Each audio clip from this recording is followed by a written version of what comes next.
Life as a man is exceptionally difficult. I say the most beautiful and the most terrifying thing about being a man is you're born without value. Society doesn't care about you. You're only going to be cared about based on how useful you are. You have the chance to build yourself up and become a superhero if you're prepared to do the hard work and be indefatigable enough to never quit. But if you're going to stand around and wait for a handout, nobody's going to ever respect you. I think that a lot of people have forgotten about how difficult and how competitive it is as a man. We're always in constant competition with each other. And it's your duty as a man to stand up and say, I want to be as important and strong and good-hearted and God-fearing as possible. And I need to work hard to achieve those things. If you look at the true warriors of humanity, you look at the true empire builders, you look at the true titans who are constructing a better world, they're less about pleasure seeking because they understand that if you want to have a great life, a soaring life, look at what most people do and do the opposite. Growth comes through discomfort. You look at a great athlete, it's the way they show up in the championship game is simply how they showed up in the lonely light of the early hours at practice. To have the results only 5% of the population have, you've got to be willing to do the things that only 5% of the population are willing to do. I was a 4-time kickboxing world champion. For 12 years, I trained 5 hours a day, 6 days a week. And I was motivated to train probably about 25% of the time. The rest of the time I went because I am disciplined. You don't feel like going through that on a Wednesday morning when you wake up, and you have to do it because you're disciplined. You're either a disciplined individual or you are not a disciplined. There's a difference between want and want. And I say this all the time. People say to me, I want to be rich. And I say, okay, well, I want to be able to ice skate, but I don't want to be able to ice skate enough to go learn how to ice skate. I can't be bothered. I mean, surely if I could click my fingers and be a figure skater, I'd click my fingers. Who wouldn't? But I don't want to actually go train because I don't want it enough. And this is the exact point with money. Everyone wants money put on their lap. If you truly wanted money, you wouldn't be able to sleep until you fucking had it. The masters make the hardest things in the world look easiest. And in the moments where you push yourself, those moments tend to lead to success. But you've got to stop rationalizing, stop making excuses, stop telling yourself little watered down assessments of where you're really at. Tell yourself the truth. And the truth shall set you free. And the truth that I had to come to grips with, that I wasn't in charge of my destiny. The truth was that I wasn't giving all that I had. The truth was that there are some things that I wanted to do, but I didn't have the courage to act on those things. I had to start looking at my life differently. I started going to work earlier. I started being the last one to leave here. I started working harder than anybody else. I am not motivated to do the things I'm supposed to do. I don't wake up full of joy. I have to go to the gym, or that I have to work, or I deal with crap. I don't feel motivated to do them. I'm disciplined. I do them regardless of how I feel. Whether I'm in the mood to do it or I'm not in the mood to do it, it gets done. That's discipline. Discipline's a real thing. Motivation is fleeting. You're never going to be permanently motivated. If you're the kind of person who can only try hard at something he enjoys, then you're going to fail.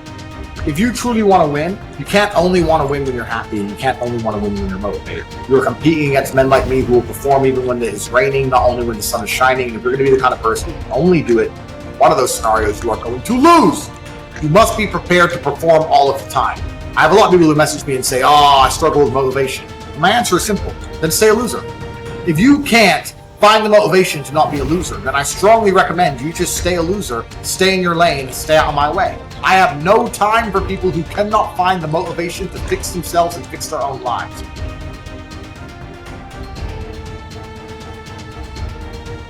If you cannot control your own mind, then you go through life with zero control, zero influence. You can't control anything.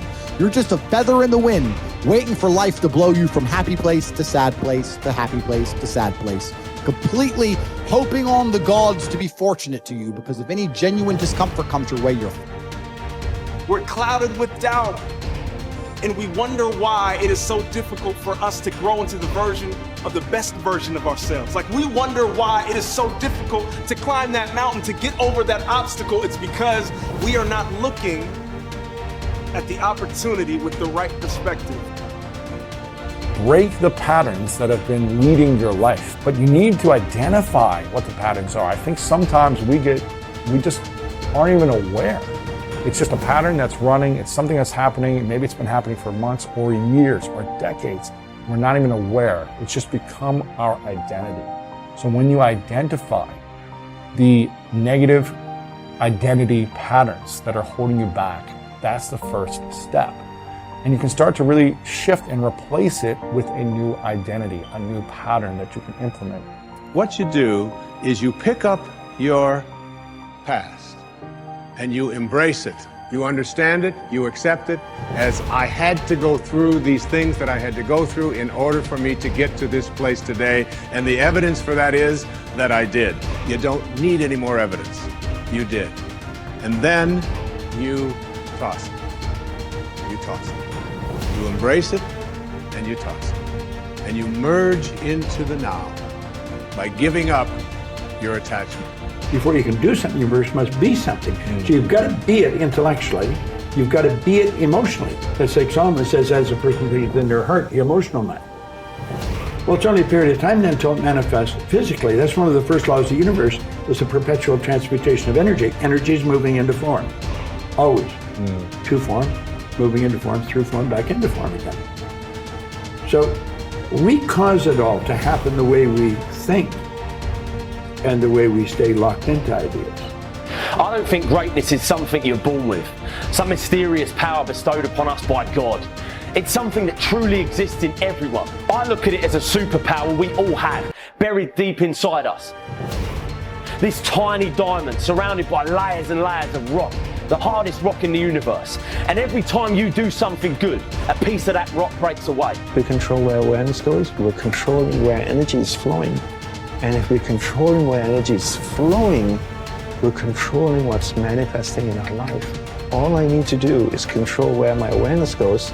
And if I can control where my awareness goes, I can control where my energy is flowing. And if I can control where my energy is flowing, I can control what is manifesting in my life. Every single person that wins big, every single person that you look at, every single person that you're inspired by, every single person that you aspire to be like, they only have one plan, and that is they are going to win or they are going to die trying. You can make your dream into a reality, but it will only take one person to believe that it's possible. It will only take one person to put in the work. That person is you. If you're sitting down and you start thinking about some future worst case scenario that you're conjuring up in your mind, and you begin to feel the emotion of that event, your body doesn't know the difference between the event that's taking place in your world, outer world, and what you're creating by emotion or thought alone. So most people then, they're constantly reaffirming their emotional states. So when it comes time to give up that emotion, they can say, I really want to do it. But really the body is stronger than the mind because it's been conditioned that way. So the servant now has become the master. And the person all of a sudden, once they step into that unknown, they'd rather feel guilt and suffering because at least they can predict it. Being in the unknown is a scary place for most people because the unknown is uncertain. And people say to me, well, I can't predict my future. I'm in the unknown, and I always say the best way to predict your future is to create it. Not from the known, but from the unknown. What thoughts do you want to fire and wire in your brain? What behaviors do you want to demonstrate in one day? The act of rehearsing them mentally, closing your eyes, and rehearsing the action. Rehearsing the reaction of what you want? Or the action? The action of what you want. By closing your eyes and mentally rehearsing some action. If you're truly present, the brain does not know the difference between what you're imaging and what you're experiencing in 3D world. So then you begin to install the neurological hardware in your brain to look like the event has already occurred. Now, your brain is no longer a record of the past. Now it's a map to the future. And if you keep doing it, priming it that way, the hardware becomes a software program. The law of expectation says that your expectations tend to become your own self-fulfilling prophecies. In other words, what you expect to happen usually does. And if your expectations are based on false information, so you have false expectations, that's what will happen anyway. For instance, your expectations could be that you are destined to have an extraordinary life and be extremely successful. is that no matter what happens, it's all part of a learning process that is leading you inevitably to great success, happiness, and accomplishment. And if you absolutely expect that to be true, if that's your fundamental belief, then over time that will become true. You'll be able to throw off the ups and downs of life. You'll be able to ignore the negative influences around you. If you confidently expect to be a great success, then by gum, you sure will be.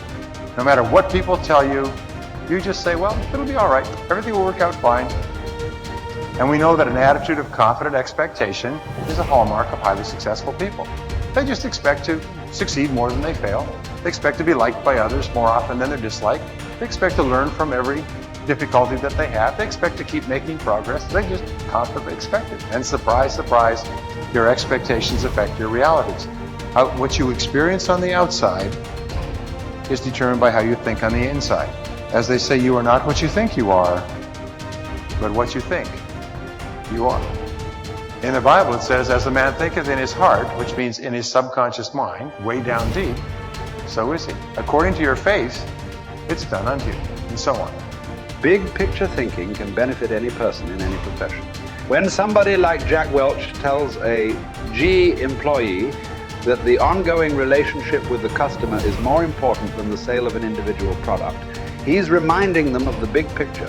When two parents are fed up with potty training, poor grades or benders, and one reminds the other that the current difficult time is only a temporary season, then they benefit from thinking big picture. You have to think anyway, so why not think big? Big picture thinking brings wholeness and maturity to a person's thinking. It brings perspective. It's like making the frame of a picture bigger in the process, expanding not only what you can see, but what you are able to do. Big picture thinkers are never satisfied with what they already know. They are always visiting new places, learning new skills. And because of that practice, they often are able to connect the unconnected. They are lifelong learners. To help me maintain a learner's attitude, I spend a few moments every morning thinking about my learning opportunities for the day. As I review my calendar and to-do list, knowing whom I will meet that day, what I will read, which meetings I will attend, I note where I am most likely to learn something. Then I mentally cue myself to look attentively for something that will improve me in that situation. If you desire to keep learning, I want to encourage you to examine your day and look for opportunities to learn. Writer Henry David Thoreau wrote, "Many an object is not seen, though it falls within the range of our visual ray, because it does not come within the range of our intellectual ray." Who you are determines what you see and how you think. Big picture thinkers realize there is a world out there besides their own, and they make an effort to get outside of themselves and see other people's worlds through their eyes. It's hard to see the picture while inside the frame. To see how others see, you must first find out how they think. Becoming a good listener certainly helps with that. So does getting over your personal agenda and trying to take the other person's perspective. French essayist Michel Ayquem de Montaigne wrote, "The value of life lies not in the length of days, but in the use we make of them." A man may live long yet live very little. The truth is that you can spend your life any way you want, but you can spend it only once. Becoming a big picture thinker can help you to live with wholeness, to live a very fulfilling life. People who see the big picture expand their experience because they expand their world. As a result, they accomplish more than narrow-minded people.